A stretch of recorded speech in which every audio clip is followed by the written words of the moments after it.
I'm Brooke, and I'm 26. 2 days before my mother's wedding to her new husband, I won $180 million in the lottery. I kept quiet, planning a gift that would change her life. But on the day of the ceremony, I received a text message that changed everything. Daughter, I prefer you don't come. My fiancé thinks you embarrass us. That's when the bank notification came through. Transfer canceled, $22 million. Where are you watching from today? Drop your location in the comments below and hit that like and subscribe button if you've ever felt like the family disappointment. You'll definitely want to stick around for what happened next. Looking back, I should have seen this coming. Mom had me when she was 18, barely out of high school herself. Those early years were actually beautiful, if I'm being honest. She'd sing me to sleep with old Beatles songs, teach me to braid her hair while she studied for her GED, and we'd have pancakes for dinner because she hadn't figured out real cooking yet. But even then, even when I was 3 years old, I could sense something, a restlessness, a searching, like she was always looking past me, waiting for someone more important to walk through the door. The first time I understood what that meant, I was 5 years old. Mom had been dating Jake, this guy who worked construction and rode a motorcycle. I thought he was the coolest person alive because he let me wear his helmet and showed me how to make paper airplanes that actually flew. One Thursday morning, Mom woke me up early, her face flushed with excitement I'd never seen before. "Pack your favorite toys, baby," she said, pulling my little suitcase from under the bed. "We're going on an adventure." I was thrilled. Mom never took days off from her job at the diner, and adventures were rare in our tiny apartment. "Where are we going?" I asked, carefully placing my stuffed elephant next to my coloring books. "To see Jake," she said, and something in her voice made my stomach twist. "He got a job in Denver. Isn't that exciting?" I didn't know where Denver was, but the way she said it made it sound far away. "For how long?"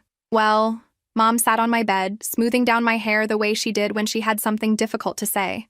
"Maybe for a long time. Maybe forever." Forever. At 5, forever felt impossibly huge. We drove for 3 days, stopping at motels with thin walls and vending machine dinners. Mom sang along to the radio and kept checking her phone for messages from Jake. She was happier than I'd seen her in months, practically glowing with anticipation. When we finally reached Denver, Jake was waiting in the parking lot of our motel, leaning against his motorcycle with his arms crossed. Even from inside the car, I could see he wasn't smiling. Mom killed the engine and turned to me with forced brightness. "Stay here for just a minute, okay? Mommy needs to talk to Jake." I watched through the windshield as they stood 10 feet apart, their conversation growing more animated by the minute. Mom's hands moved frantically as she spoke. Jake shook his head repeatedly. At one point, he glanced toward the car, and the look on his face made me sink lower in my seat. The conversation lasted maybe 5 minutes. When Mom got back in the car, her face was blotchy and her eyes were red. "Change of plans, baby," she said, her voice artificially cheerful. "We're going to visit Grandma instead. Won't that be fun?" She never explained what happened with Jake. Years later, I figured out he'd told her he wasn't ready to be a father figure, that he'd taken the job to start fresh, not to instantly acquire a family. Mom didn't speak the entire 12-hour drive to Grandma's house in Phoenix. She just gripped the steering wheel and stared ahead while tears slipped down her cheeks. And I learned my first lesson about love. When men don't want you around, you disappear. What I didn't understand then was that this was just the beginning. Mom would spend the next 20 years proving that pattern over and over again. Every relationship brought new possibilities, new versions of herself, new places where I might or might not fit. And somehow, no matter how many times it happened, I never stopped hoping that maybe this time would be different. Maybe this time, I'd be worth choosing. By the time I turned 8, I could predict Mom's relationship patterns better than the weather forecast. She'd meet someone new, and suddenly our entire life would reorganize around their interests, their schedule, their dreams. When she dated Marcus, the soccer coach, our weekends became entirely about youth sports tournaments. Not because I played soccer, I was terrible at it and hated running, but because Marcus needed someone to help with equipment and keep stats. Mom would drag me to muddy fields across 3 counties where I'd sit in folding chairs doing homework while she cheered for other people's kids. "Isn't this exciting, Brooke?" she'd say, bouncing on her toes as Marcus shouted instructions at a group of 10-year-olds. "Marcus thinks I have a real eye for talent." I'd look up from my math problems at the chaos on the field. "Can we go home now?" "After the next game, baby. Marcus really needs my help here." The next game always led to another game, then team dinners at pizza places where I'd sit quietly, while the other parents discussed strategy and scholarships. Mom would laugh louder than anyone, her hand constantly on Marcus's arm, performing happiness so intensely it exhausted me to watch. When Marcus got offered a coaching position in college 3 states away, he asked Mom to come with him. Not us. Just her. I found out about the offer when I walked into the kitchen and saw Mom pacing in circles, phone pressed to her ear, speaking in hushed, urgent tones. "But what about Brooke?" she whispered. "I can't just—" "She's only 8, Marcus." I froze behind the doorway, my heart hammering. I know you didn't sign up to be a father," Mom continued. "But maybe we could, I don't know, figure something out? Summer visits?" The conversation ended with Mom promising to think about it and call him back. She never mentioned Marcus again after that day, and I never asked what happened. But I knew. I'd heard the defeat in her voice the moment she realized she'd have to choose. For once, she chose me, and somehow, that felt worse than being left behind. Dr. Stevens, the pediatric surgeon, came next when I was 10. Suddenly, our cramped apartment was filled with medical journals, and Mom started using words like humanitarian crisis and global health initiatives. She'd practice pronunciation of places like Bangladesh and Somalia while making dinner, her eyes bright with purpose. "Dr. Stevens is doing incredible work," she'd tell anyone who'd listen. "He's saving children's lives in places where they have no other hope." Can you imagine how meaningful that must be? I could imagine it, actually. What I couldn't imagine was why that meaning never seemed to extend to the child sitting right in front of her. When Dr. Stevens got approved for a 6-month mission in Somalia, Mom spent weeks researching vaccination requirements and buying specialized luggage. She showed me pictures of the clinic where they'd be working, talking about the children they'd help. "You'll stay with Grandma," she explained, as if spending half a year with a woman I barely knew was a minor detail. "It'll be an adventure for you, too. Why can't I come with you?" Mom's face softened with what she probably thought was kindness. "Oh, baby, it's not safe for children there. And Dr. Stevens needs to focus on his work. This is really important. More important." She didn't say it, but we both understood. The night before she left, Mom sat on my bed and brushed my hair, something she hadn't done in months. "You understand why I have to go, don't you?" she asked. "This is a chance to be part of something bigger than ourselves." I was 10, but I wasn't stupid. I understood perfectly. Her life with me was small, ordinary, not worth choosing when something bigger came along. "Will you write to me?" I asked. "Of course, baby." Every week. She wrote exactly twice in 6 months. Both letters were mostly about the fascinating medical cases and the important work being done. She mentioned missing me once at the very end of the second letter, almost like an afterthought. When she came back, she was different. Tan and confident, full of stories about her meaningful work abroad. She'd found purpose, direction, a version of herself that I'd never seen before. "You grew up so much while I was gone," she said, hugging me at the airport. And I had. 6 months with Grandma had taught me to do my own laundry, make my own breakfast, and most importantly, to stop waiting for someone else to take care of me. Mom spent weeks readjusting to life back home, complaining about how mundane everything felt after the intensity of medical missions. She'd stare out our kitchen window with the same restless expression I remembered from my earliest childhood. Within a month, she was online, researching Dr. Stevens' next assignment. Because that's what love looked like to her, following someone else's dreams to places where you might matter. And me? I was learning to understand that being chosen meant being easy to leave behind. By the time I turned 15, I'd mastered the art of raising myself. Mom's pattern had become so predictable I could set my watch by it. Meet someone, reinvent herself around their life, disappear emotionally if not physically, then act surprised when the relationship ended because she'd lost herself completely in someone else. The weird thing was, I still loved her. Even when she'd forgotten to show up for my school plays or missed my birthday because she was helping her boyfriend of the moment move apartments, I'd make excuses for her. Mom's just passionate about love, I'd tell myself. Like that was a noble character trait instead of a devastating inability to prioritize her own daughter. Richard Campbell entered our lives when I was 24 2 years ago. Unlike her previous boyfriends, Richard wasn't just successful. He was seriously wealthy. Corporate executive type. The kind who wore suits that probably cost more than our monthly rent and checked his phone during conversations like whatever was on that screen mattered more than the human being in front of him. Mom met him at the coffee shop where she'd been working since her latest career reinvention. She'd decided to become a barista because some guy she'd dated briefly was really into coffee culture. That relationship lasted 6 weeks. Her job lasted 2 years. Right up until Richard decided her working wasn't necessary anymore. The first time she brought him to dinner at our tiny apartment, I knew we were in trouble. Richard walked through our front door like he was touring a museum of poverty, taking in our secondhand furniture and mismatched dishes with barely concealed distaste. "Charming place," he said, which in rich person speak means absolutely horrifying, but I'm too polite to say so. Mom practically vibrated with nervous energy, rushing around trying to make our space look more impressive. She'd borrowed good wine glasses from our neighbor and hidden all our generic brand groceries in the back of cabinets, as if Richard might open our refrigerator and judge us for buying store-brand ketchup. Brooke's been living on her own since she was 18, Mom explained, like my independence was something she'd intentionally cultivated rather than something I'd developed out of necessity. She's incredibly self-sufficient. Richard's eyes lingered on my work uniform. I was managing a small marketing firm at the time, making decent money but nothing glamorous. That's admirable, he said in a tone that suggested the exact opposite. Not everyone can handle college debt and entry-level positions. I hadn't mentioned college debt.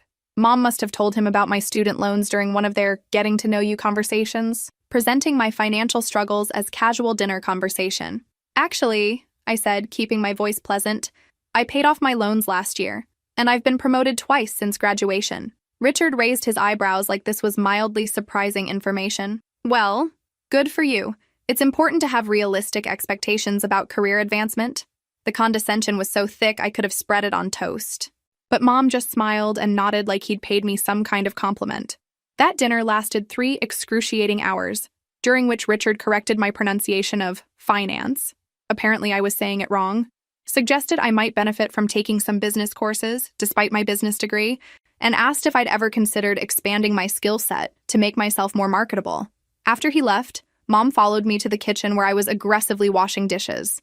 "Isn't he wonderful?" she gushed. "So sophisticated, so successful. He really knows how to make something of himself." I scrubbed a plate hard enough to wear off the pattern. "He's certainly confident. Richard thinks you have potential," she continued, completely missing my tone. "He mentioned he might be able to help you network, introduce you to people who could advance your career." Of course he did. Because nothing said romance like treating your girlfriend's daughter like a charity case. "I'm doing fine on my own, Mom." "I know you are, baby. But Richard has connections you couldn't even imagine. Important people who could really make a difference in your life." I set down the dish I was washing and turned to face her. Mom's cheeks were flushed with excitement, the way they always got when she talked about her latest relationship. She genuinely believed Richard was going to solve all our problems, that his success would somehow transfer to us through proximity. "What about what you want, Mom? What about your own dreams?" She looked confused by the question. "What do you mean?"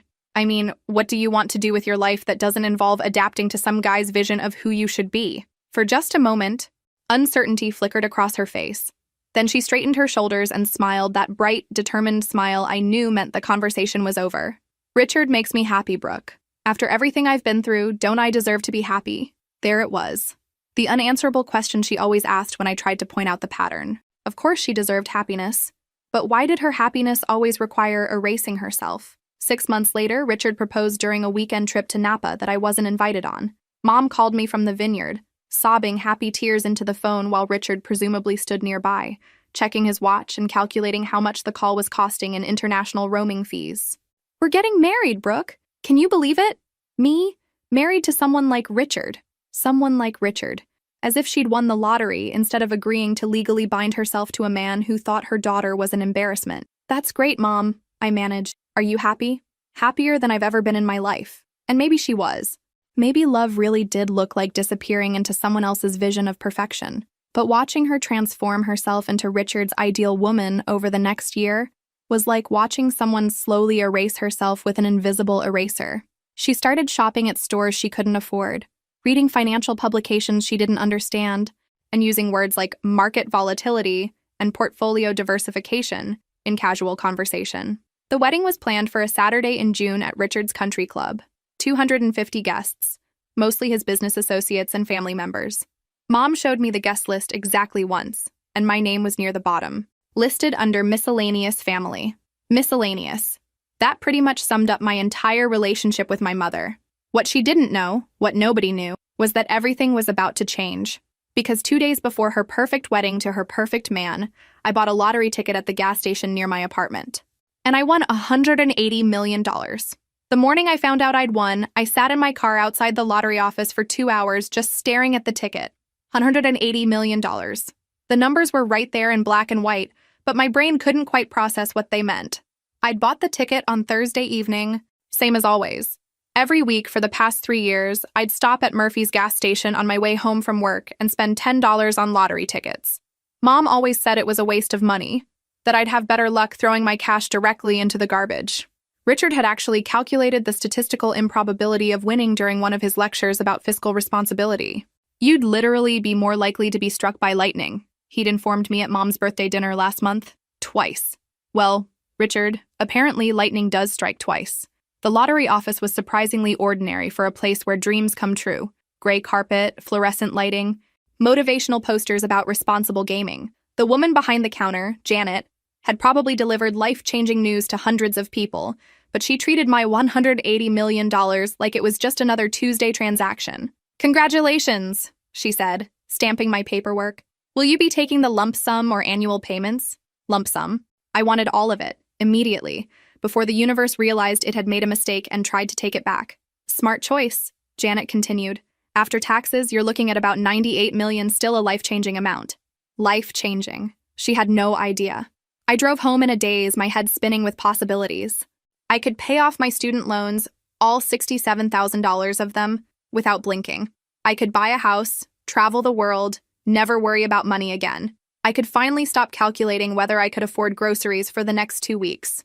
But the first thing I thought about wasn't what I could buy for myself. It was what I could do for Mom. For years, I'd watched her struggle financially.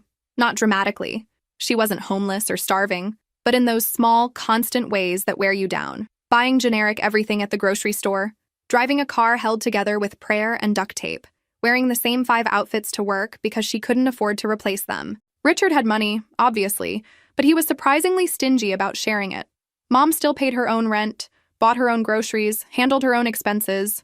When her car broke down last month, she'd called me asking if I could help with the repair bill, not Richard. "He says it's important for me to maintain my independence," she'd explained, which sounded like rich guy speak for, "I don't want to be responsible for your problems." So when I walked into my apartment that Thursday afternoon, $98 million richer than I'd been that morning, my first instinct was to call her. Then I stopped. What if I did something bigger? What if, instead of just telling her about my windfall, I planned something that would truly change her life? Something that would prove, once and for all, that I'd always loved her despite everything? The idea formed slowly over the next few hours. Mom and Richard's wedding was in 2 days. What if I arranged for a massive financial gift to coincide with their ceremony? Not just a generous wedding present, but something genuinely transformational. Enough money to ensure she'd never have to worry about finances again, never have to depend on Richard's conditional generosity. I called my lawyer. Well, the lawyer I'd hired exactly 4 hours earlier specifically to handle this situation, and explained what I wanted to do. "A $22 million transfer," David repeated slowly, "to your mother's account, as a wedding gift." "Exactly. But I want legal protections in place.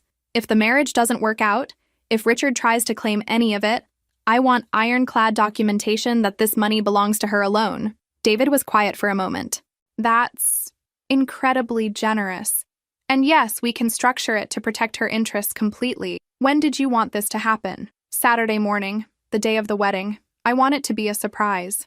"Brooke," David said carefully, "that's a lot of money to give someone without discussing it first. Are you sure about this?" I was sure. For the first time in my adult life, I was in a position to take care of Mom the way she'd never quite managed to take care of me. Not because I expected anything in return, but because despite everything, I loved her. And maybe, just maybe, this would finally prove to her that I'd always been worth choosing. Friday night, I couldn't sleep. In less than 24 hours, Mom would wake up to discover she was $22 million richer. I imagined her face when she got the bank notification, the shock and joy and overwhelming relief. For the first time in her life, she wouldn't have to adapt herself to someone else's circumstances. She could be whoever she wanted to be, go wherever she wanted to go. Maybe she'd even realize that her daughter had become someone worth being proud of. I spent most of Friday finalizing the legal paperwork and daydreaming about Mom's reaction. The transfer was set to go through at exactly 10 a.m. Saturday morning, 2 hours before the wedding ceremony. Perfect timing for a perfect surprise. What I didn't expect was waking up Saturday morning to a text message that would change everything. Saturday morning, 8:47 a.m. I was drinking coffee and going over the transfer paperwork one final time when my phone buzzed. Text from Mom.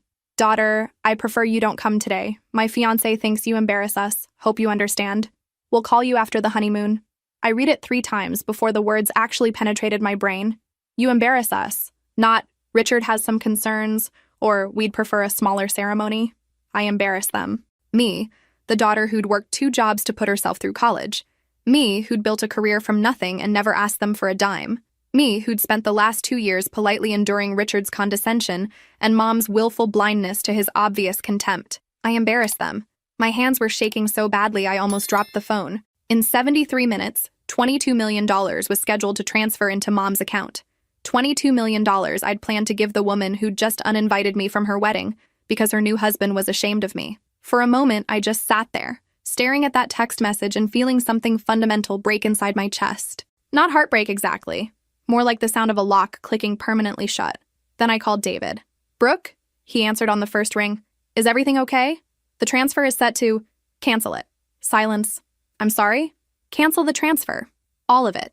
I don't want a single dollar going to her account." "Brooke, slow down. What happened?" I read him the text message, my voice surprisingly steady. When I finished, David was quiet for a long moment. "I see," he finally said. "Are you sure about this? That's a significant amount of money, and this decision feels very emotional right now." "I'm sure." "Okay, I can cancel the transfer immediately. But Brooke, once I do this, the bank will send an automatic notification about the cancellation to the receiving account. Your mother will know that a large transfer was scheduled and then canceled." "Perfect. How large will it show on her end?" "The full amount, $22 million. "Do it." David transferred me to hold while he called the bank. I used those few minutes to pour myself another cup of coffee, my hands finally steady again. The strangest part was how calm I felt. Not angry, not devastated, just done. "It's canceled," David said when he came back on the line. "The bank confirms no funds will transfer, and the cancellation notification will be sent to the receiving account within the next few minutes." "Thank you." "Brooke, are you sure you're okay?" I looked around my apartment, my tiny, humble, embarrassing apartment that I'd worked so hard to afford. "I'm better than okay, David. I'm free." We hung up, and I sat back down at my kitchen table to wait. The call came at 9:23 a.m. "Brooke?" Mom's voice was so loud I had to hold the phone away from my ear. "What is this? What is this bank notification? It says a transfer was canceled for $22 million. $22 million. I took a sip of my coffee. "I can hear you, Mom. You don't have to yell. Don't you dare act casual with me right now. Where did this money come from? What transfer? Why was my name on it?" "It was a wedding gift," I said simply. "I won the lottery. I was going to give you $22 million as a surprise for your big day." The silence on the other end was so complete I thought we'd been disconnected. You won the lottery?" Her voice was barely a whisper now. "Thursday, $180 million total. I wanted to share it with you. I thought maybe if you never had to worry about money again, you could finally be yourself instead of whoever Richard wants you to be." Oh my God. Oh my God, Brooke, this is incredible. This changes everything. I can't believe $22 million? Could have been, I corrected. But then I got your text message this morning. Another silence. Longer this time. "What text message?" "Really? She was going to pretend she didn't remember?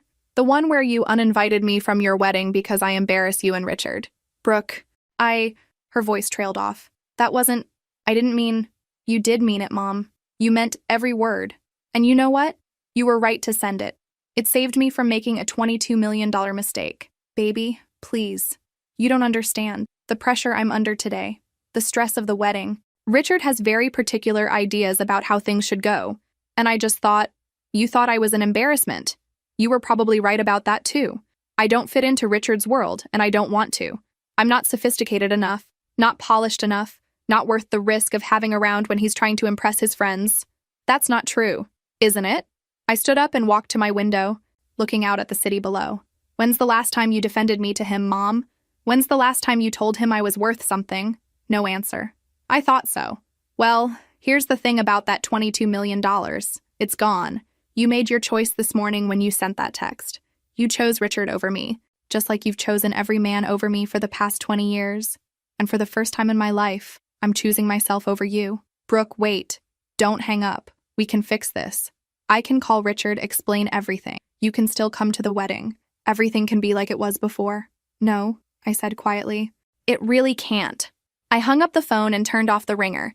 Then I ordered Chinese takeout, put on my most comfortable pajamas, and spent my mother's wedding day binge-watching Netflix with $98 million in the bank and absolutely zero regrets. The pounding on my apartment door started at 2:17 p.m., right in the middle of the ceremony that I supposedly wasn't sophisticated enough to attend. I paused my Netflix show and listened. The knocking was frantic, desperate.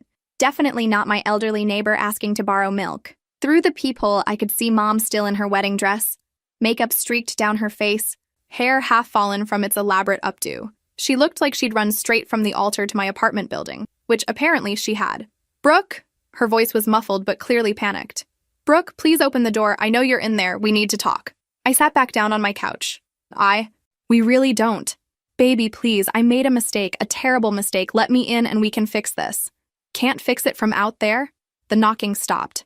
I could hear her crying through the thin door, gulping sobs that might have broken my heart 6 hours ago. Now they just sounded like an expensive performance. "I left," she said finally. "I left the wedding. I walked out on Richard and 250 guests because I realized what I'd done. You're more important than any of this." I muted the TV and walked closer to the door. "Are you saying that because you love me? Or because I won 180 million? Silence. "That's what I thought. Brooke, that's not fair. You're my daughter. Of course you matter more than money. Do I? Because this morning you uninvited me from your wedding to protect your fiancé's image. But now that you know I'm rich, suddenly I matter again. Funny how that works." Through the peephole, I could see her lean against the hallway wall, her expensive dress wrinkled and stained. "I was scared," she whispered.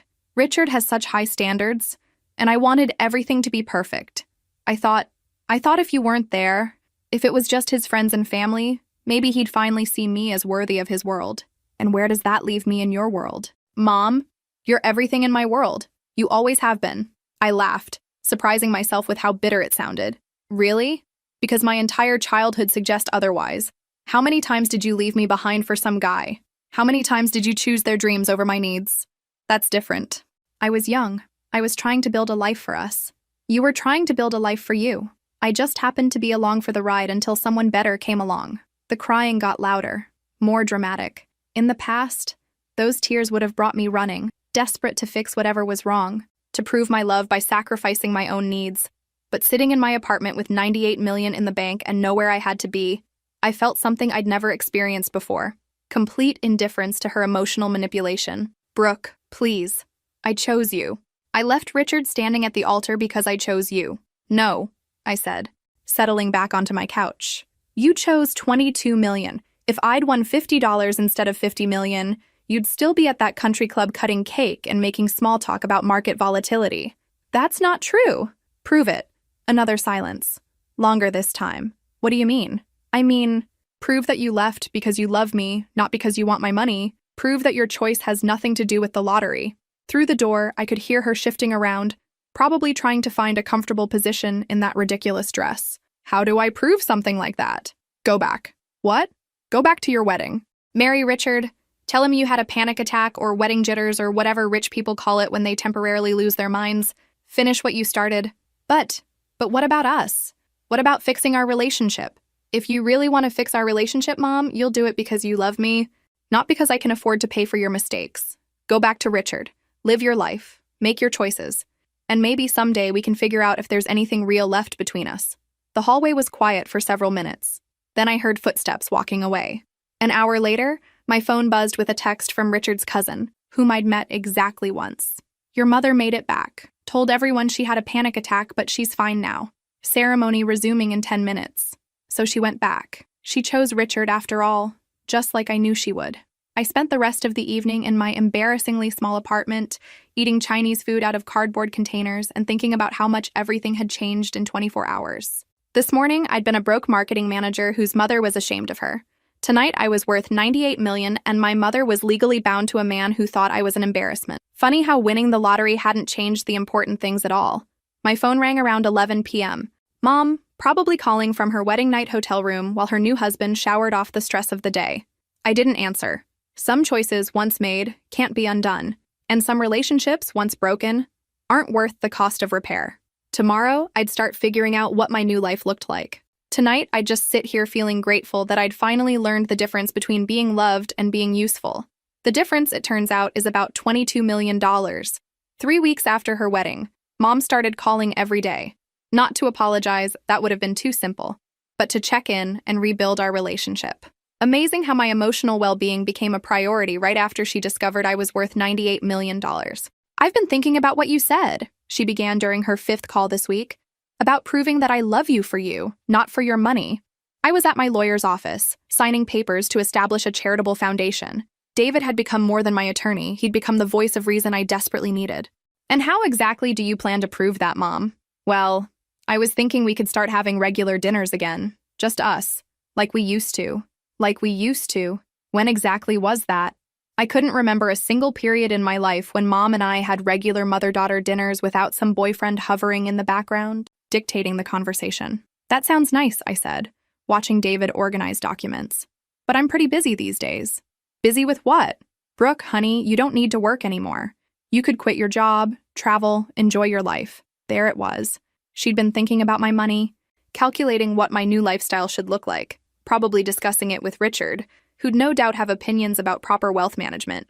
Actually, I like my job, but surely you can take some time off. Maybe we could plan a trip together. I've always wanted to see Europe. I almost laughed. Mom had wanted to see Europe when she was dating Marcus, the soccer coach, too, and when she was with Dr. Stevens, and probably with half a dozen other men who'd promised to show her the world. The difference was, now she thought I could pay for it. Mom, can I ask you something? Of course, baby. In the 3 weeks since your wedding, how many times have you fought with Richard about me? Silence. Because I'm guessing he's not thrilled about his new wife having a millionaire daughter who embarrasses them at social events. Richard is adjusting to the news. Adjusting. Right. What did he say when you told him you'd left the wedding to chase after me? Another pause. He was confused, hurt. He didn't understand why I would abandon our special day for a family drama. Family drama. That's what my mother's love for me had become in Richard's vocabulary. And she'd adopted his language without even realizing it. And what did you tell him? I explained that you were upset about not being invited, and that I felt guilty about the misunderstanding. Misunderstanding. Not, I made a terrible mistake, or I chose a man over my daughter again. A misunderstanding. So you didn't tell him you'd realized you were wrong to prioritize his comfort over your relationship with me? Brooke, it's more complicated than that. Richard has a certain position in society, and I'm still an embarrassment. That's not what I said. It's what you meant. Mom, here's the thing. I don't care about Richard's position in society. I don't care about his country club friends or his business associates or his opinion of my career or my apartment or my life. What I care about is that my mother chose his approval over her daughter's presence on the most important day of her life. I was trying to protect our future, she said quietly. If Richard was unhappy, if the marriage got off to a bad start because of family conflict, then you'd blame me for ruining your relationship. Just like you've blamed me for every failed relationship since I was 5 years old. That hit home. I could hear her sharp intake of breath through the phone. I never blamed you for my relationship's ending. Really? Because I distinctly remember you telling me that Jake might have stayed if I'd been easier to handle. And Marcus said I was too demanding when I asked for help with homework during his tournaments. And Dr. Stevens specifically mentioned that children complicate international assignments. Those were different situations. Were they? Or is this the same pattern we've been dancing for 20 years? With the only difference being that now I have enough money to walk away from it? The silence stretched for a full minute. Finally, Mom spoke, her voice smaller than I'd heard in years. What do you want from me, Brooke? How do I fix this? It was the right question, but about 20 years too late. I don't want anything from you, Mom.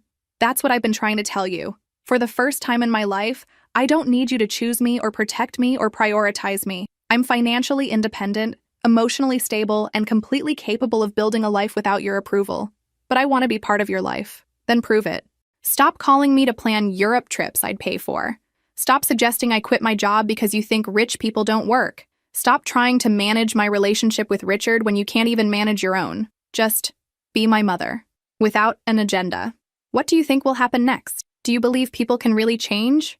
Or are we all doomed to repeat the same patterns forever? Let me know in the comments below. The conversation ended with vague promises to think about what I'd said, but I wasn't holding my breath.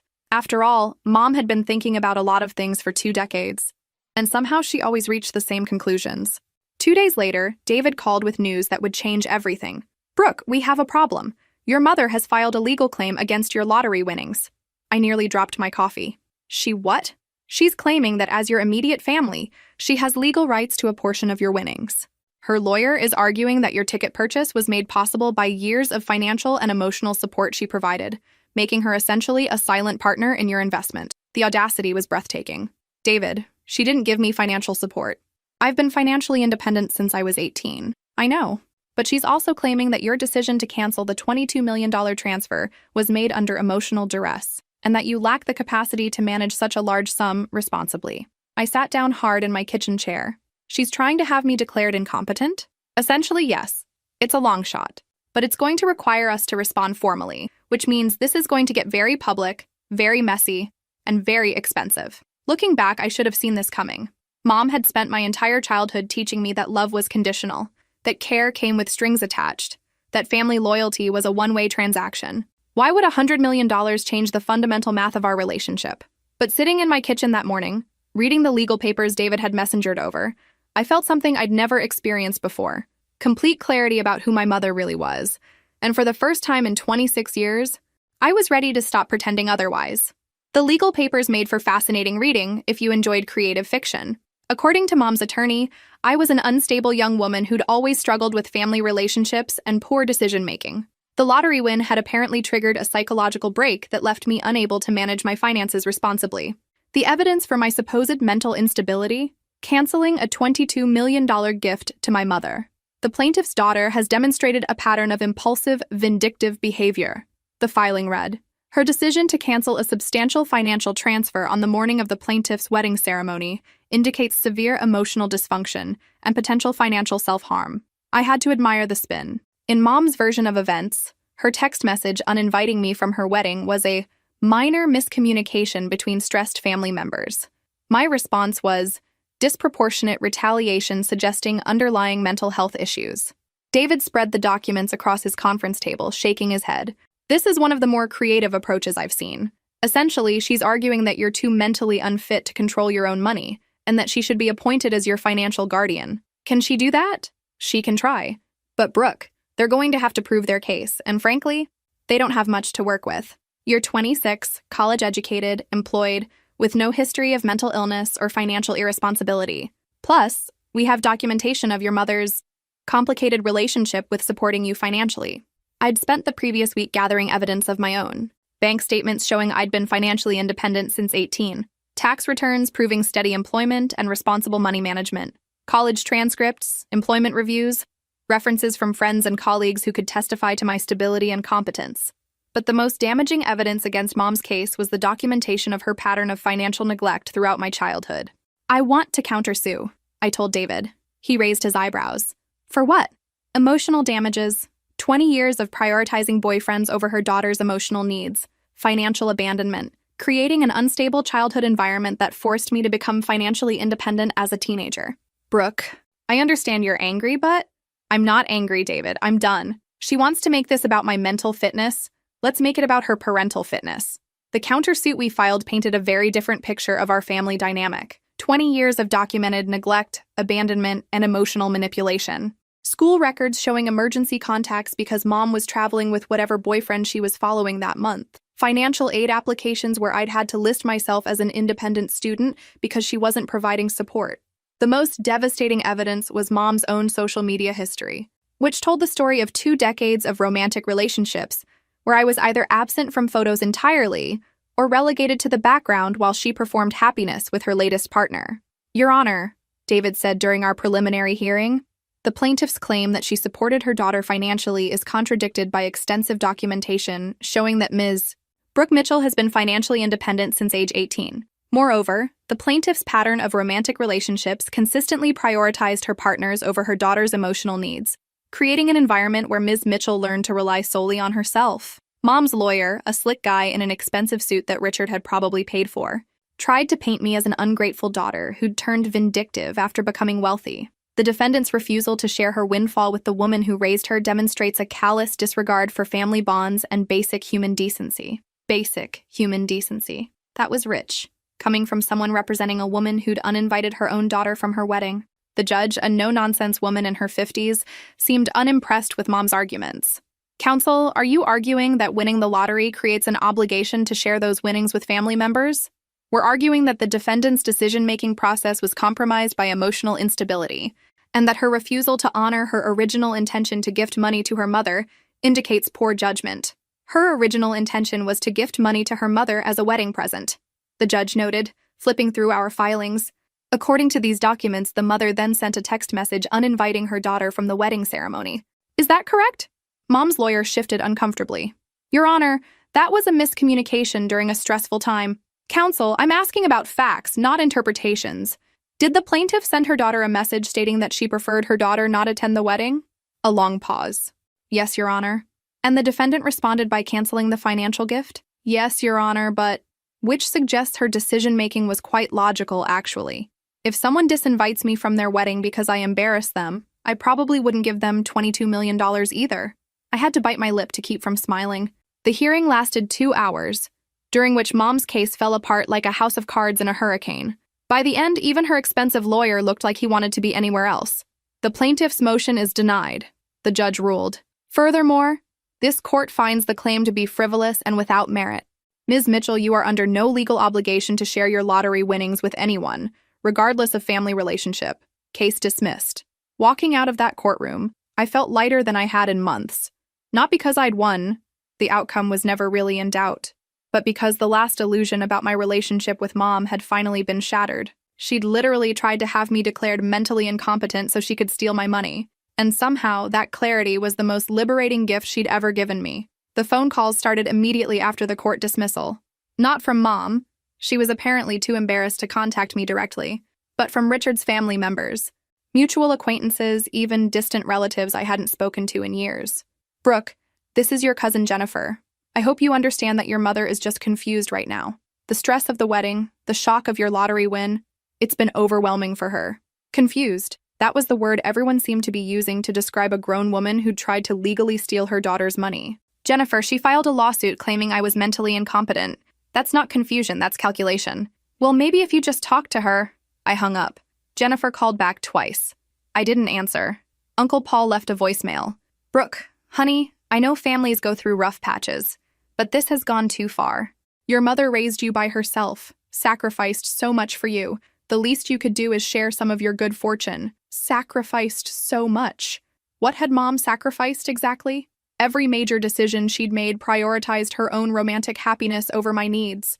The only sacrifice she'd ever made was giving up potential relationships with men who didn't want children around, and she'd made it very clear that those sacrifices weren't voluntary. Even my grandmother called, her voice weak but determined. Brooke, I don't understand what's happening with you and your mother, but this lawsuit business is tearing the family apart. Can't you just give her some money and end all this foolishness? Just give her some money. As if 26 years of emotional abandonment could be resolved with a financial transaction. But it was Richard's sister who delivered the most revealing message. Brooke, Richard is very concerned about how this legal situation is affecting his wife's mental health. Perhaps we could arrange a mediated settlement that would be acceptable to everyone. His wife's mental health, not his stepdaughter's relationship with her mother. Not the damage this lawsuit was doing to our family. His wife's mental health, and by extension, his own comfort and reputation. I listened to all these messages while sitting in my lawyer's office, reviewing the settlement offers that kept arriving via Mom's attorney. They're starting at $50 million, David reported. 50% of your after-tax winnings. They're framing it as a fair division of family assets. Family assets. I laughed, but there wasn't much humor in it. David, what percentage of my childhood expenses did my mother actually pay? He flipped through the financial analysis we'd prepared for the countersuit. Based on your school records, living arrangements, and documented support, roughly 60%. You were financially responsible for yourself starting around age 16. So she wants 50% of money I won as an adult, after paying for 40% of my childhood. The math is not in her favor. No. The offers kept coming down. 40 million, 30, 20. With each reduction, the language in the settlement proposals became more desperate, more manipulative. The plaintiff wishes to restore family harmony and believes a financial gesture would demonstrate good faith from both parties. One letter read, a financial gesture. They wanted me to pay for the privilege of being treated like a human being by my own mother. What if we counter-offer? David suggested. Not a settlement of their lawsuit. We won that already. But maybe a one-time gift, on your terms, with clear documentation that it's voluntary and ends any future financial claims? I thought about it for 3 days. Not because I was tempted to give Mom millions of dollars, but because I was trying to figure out if there was any part of me that still hoped our relationship could be salvaged. The answer was no, but there was something else. A tiny seed of what I can only describe as pity. Not for the woman who'd abandoned me emotionally for 2 decades, but for the woman so desperate for male approval that she'd sacrifice her relationship with her only child for it. I want to make one final offer, I told David. $2 million. Not a settlement, a gift. With ironclad legal language stating that this ends any and all future financial claims from her or anyone acting on her behalf. $2 million is generous. Brooke. Much more generous than the situation warrants. It's not about what she deserves, David. It's about who I want to be. I don't want to be someone who could help and chose not to, even if the person needing help has treated me terribly. The papers were drawn up within a week. $2 million? Transferred directly to an account in Mom's name only, with legal protections ensuring Richard couldn't touch it. The agreement included language stating that this was a final, voluntary gift that ended all financial obligations between us. She has 48 hours to accept or reject the offer, David explained. If she rejects it or tries to negotiate, the offer is permanently withdrawn. Mom accepted within 6 hours. The transfer went through on a Friday afternoon. I got the bank confirmation at 3:47 p.m., $2 million, successfully deposited into Linda Mitchell Campbell's account. I felt exactly nothing. That night, I called my travel agent and booked a flight to Portugal, a country I'd dreamed of visiting since college but could never afford. One-way ticket, leaving in 2 weeks. How long will you be staying? She asked. I don't know yet. Maybe forever. For the first time in my adult life, I was free to go anywhere, be anyone, start over completely. No family obligations, no guilt, no one else's needs to consider before my own. The woman who'd taught me that love was conditional and approval had to be earned had finally set me free, even if that hadn't been her intention. And for that, $2 million seemed like a bargain. Portugal was supposed to be a vacation. 3 weeks in Lisbon, maybe a trip to Porto. Some time to think about what I wanted to do with the rest of my life now that money wasn't a concern. I booked a beautiful apartment in the Alfama district, with views of red tile roofs and the Tagus River. What I didn't expect was to fall completely in love with the country. There's something about Lisbon that gets into your soul. The way the light hits the pastel buildings at sunset, turning everything golden and magical. The sound of fado music drifting from tiny restaurants tucked into narrow cobblestone streets.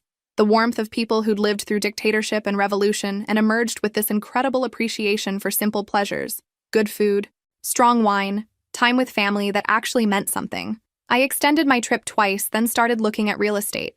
The apartment I bought was in a restored 18th century building with original tile work and a terrace overlooking the city. 3 bedrooms, which seemed excessive for one person, but I had plans. I wanted space for an office where I could work on the travel blog I'd started, space for guests who might actually want to visit me, space to become whoever I was meant to be when I wasn't constantly managing someone else's emotional crisis. The process of buying property in Portugal as an American was complicated but not impossible, especially when you had lawyers and money to smooth the way. Within 6 months, I was a legal resident with a beautiful home and a growing network of friends who knew me as Brooke, the American writer, not Brooke, the lottery winner with family drama.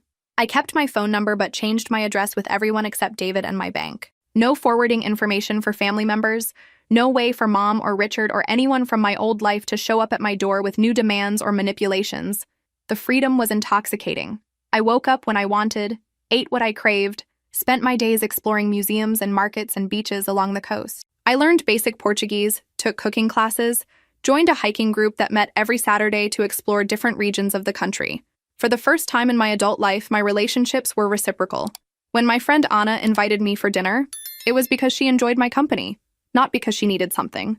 When Carlos, the guy who owned the bakery down the street, saved me the last pastéis de nata, it was kindness without agenda. 3 months into my new life, I got an email from Jennifer, my cousin back home. Brooke, I hope you're doing well wherever you are. I wanted you to know that your mom and Richard are having some problems. The money you gave her has caused a lot of tension in their marriage. Apparently Richard feels like she went behind his back by accepting it, and she's frustrated that he thinks he should have a say in how she spends her money. They're in counseling, but it's not going well. I thought you should know. In case you wanted to reach out. I read the email twice, then deleted it without responding. Mom's marriage problems weren't my responsibility anymore. The money I'd given her was meant to provide financial security, nothing more. If she and Richard couldn't navigate the emotional implications of that gift, it wasn't my job to fix it. A week later, another email from a different relative. Your mother really misses you, Brooke. I know you're angry, but holding grudges isn't healthy. Family is family. Family is family. The rallying cry of people who'd enabled dysfunction for years rather than address it. I started an auto-reply message. Thank you for your concern. I'm doing very well in my new life. Please don't contact me about family matters. as I'm no longer available for those discussions. The emails stopped after that.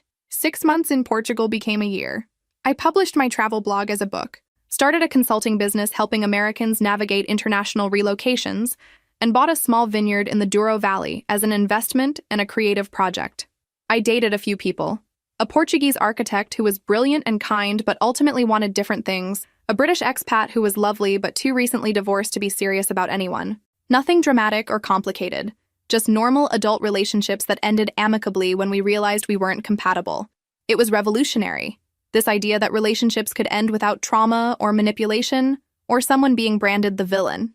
On the first anniversary of my arrival in Portugal, I was sitting on my terrace with a glass of wine, watching the sunset paint Lisbon in shades of gold and pink, when my phone rang.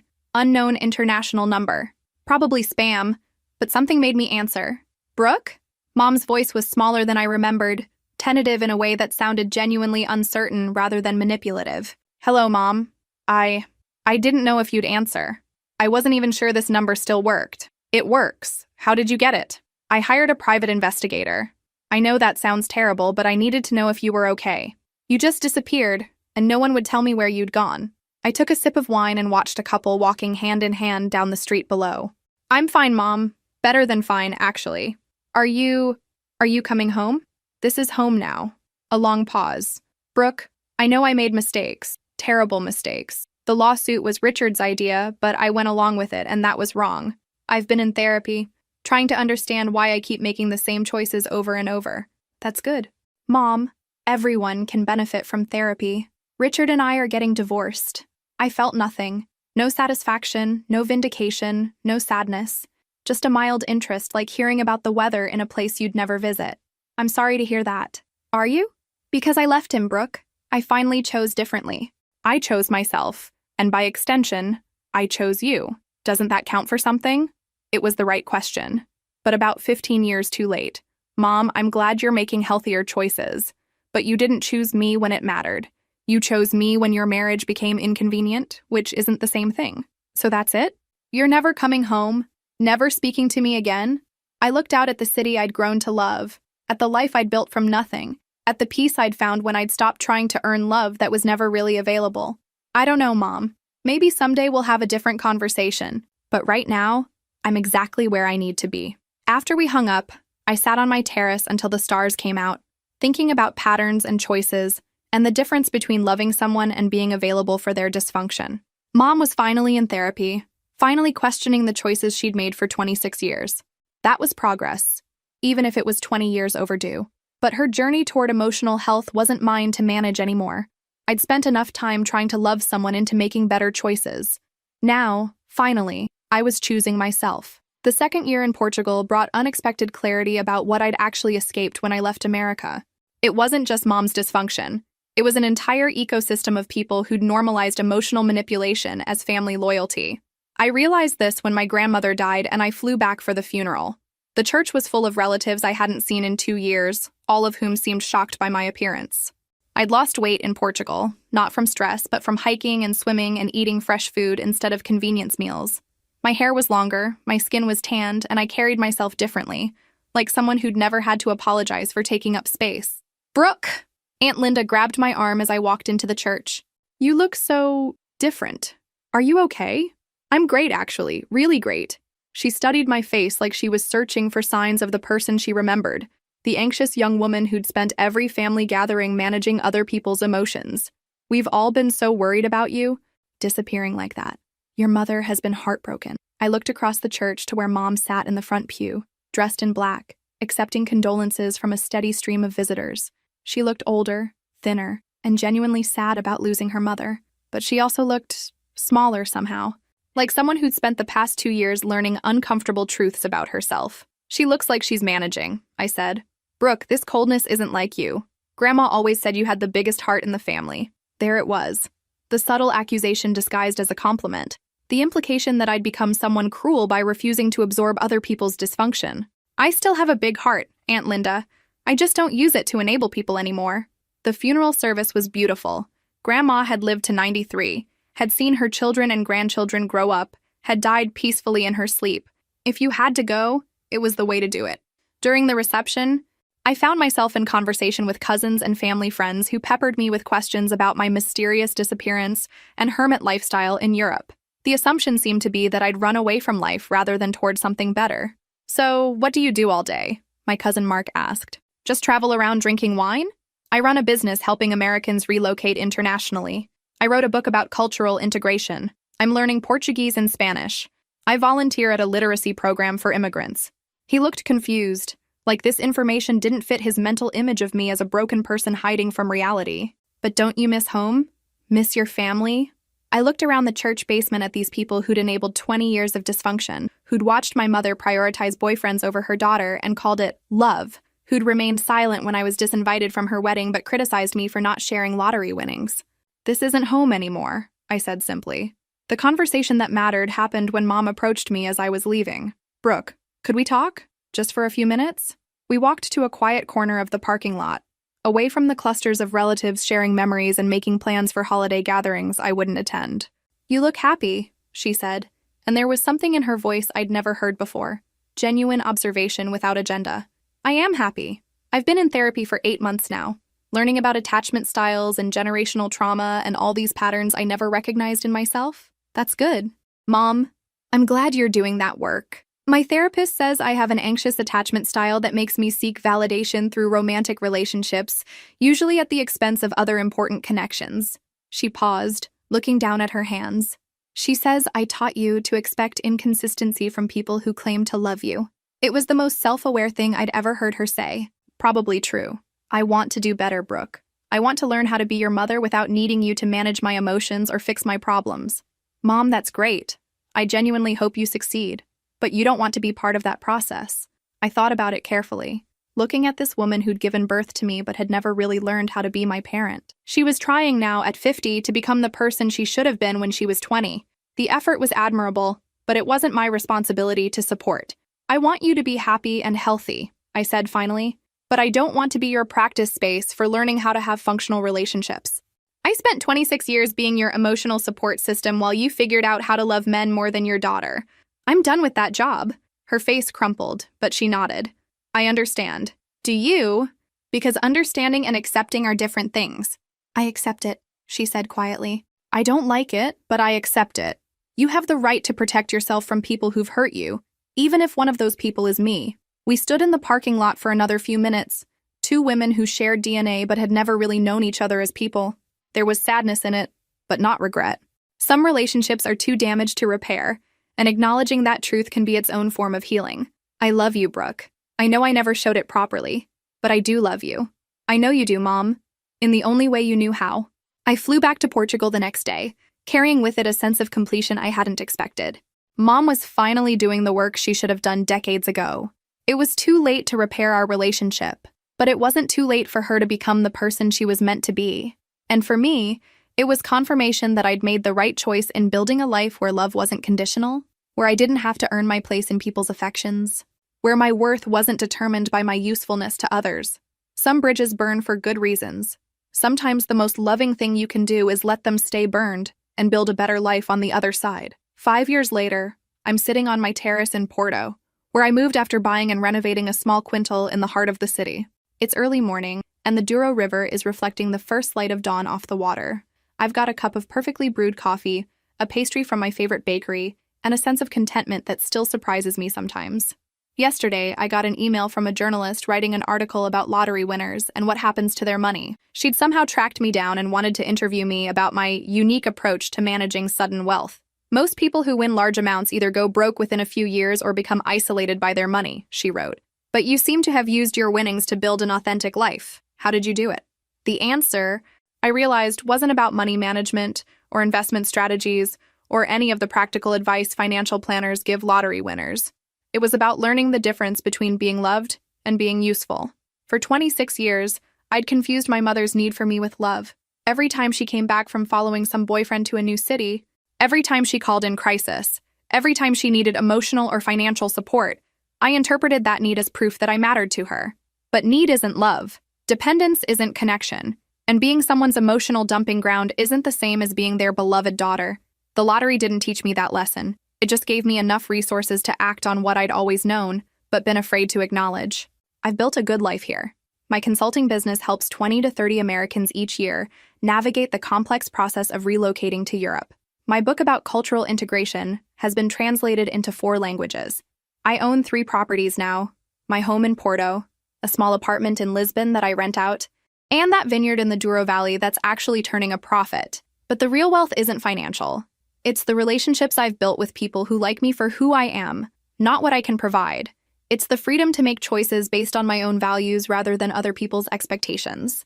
It's waking up every morning in a place I chose because it makes me happy, not because someone else needed me to be there. I date occasionally. There's a Portuguese winemaker named Miguel who makes me laugh and cooks incredible seafood dinners and doesn't care that I won the lottery because he's never heard of American lottery systems and thinks they sound unnecessarily complicated. We've been seeing each other for 8 months now. And it's the healthiest relationship I've ever had because neither of us needs the other to fix anything. 6 months ago, I got a letter, actual handwritten letter, not email, from Mom. She's been divorced from Richard for 3 years now. She's still in therapy, still working on understanding her patterns. She's dating someone new, a widowed teacher named Frank who sounds refreshingly normal based on her description. I know you don't want to hear from me, the letter said, but I wanted you to know that I finally understand what you meant about choosing yourself. I'm learning to be alone without being lonely, to make decisions based on what I want instead of what I think will make someone else stay. It's harder than I expected, but it's the first time in my adult life that I feel like myself. She didn't ask for anything. No requests to visit, no suggestions that we rebuild our relationship, no guilt about my absence from her life. Just information shared without agenda, which was maybe the most motherly thing she'd ever done. I didn't respond to the letter, but I didn't throw it away either. It sits in a box with other important documents. Not treasured, but acknowledged as part of a story that shaped me even as I chose to write a different ending. Yesterday, I was walking through the market near my house when I overheard 2 American tourists discussing family obligations. One was explaining to the other why she couldn't take a job promotion that would require relocating because her adult siblings needed her to stay close to home. Family is everything, she said, with that particular strain in her voice that suggested she was trying to convince herself as much as her friend. You can't just abandon people who love you. I wanted to tap her on the shoulder and explain that sometimes the most loving thing you can do is refuse to enable someone's dysfunction. That real love doesn't require you to sacrifice your dreams to make other people comfortable. That choosing yourself isn't selfish. It's necessary for building the kind of life that's actually worth living. But she'll figure it out eventually, or she won't. That's not my responsibility anymore. Tonight, Miguel is cooking dinner at my house. Ana and Carlos are coming over with their kids, who've adopted me as their American aunt, and insist on practicing their English during every visit. We'll eat too much food, drink good wine, and argue about football in a mixture of Portuguese and English that shouldn't work but somehow does. It's a simple evening with people who care about me without conditions, people who've never asked me for money or favors or emotional management services, people who see me as complete exactly as I am. The lottery gave me $98 million, but walking away from a family that saw me as an ATM with abandonment issues gave me something more valuable. The chance to discover who I actually am when I'm not constantly trying to earn love that was never really available. Mom taught me that love is conditional, that approval must be earned, that family loyalty flows in only one direction. She was wrong about all of it. But learning that truth was the most valuable education I ever received. Some people are born understanding their worth. Others have to win the lottery and lose their family to figure it out. I'm grateful it only took me $22 million and 26 years to learn that the most important choice I'd ever make was choosing myself. And if this story resonated with you, if you've ever felt like you had to earn love that should have been freely given, make sure to like and subscribe for more stories about choosing yourself over dysfunction, even when that choice comes with a price tag. Because freedom, I've learned, is always worth the cost.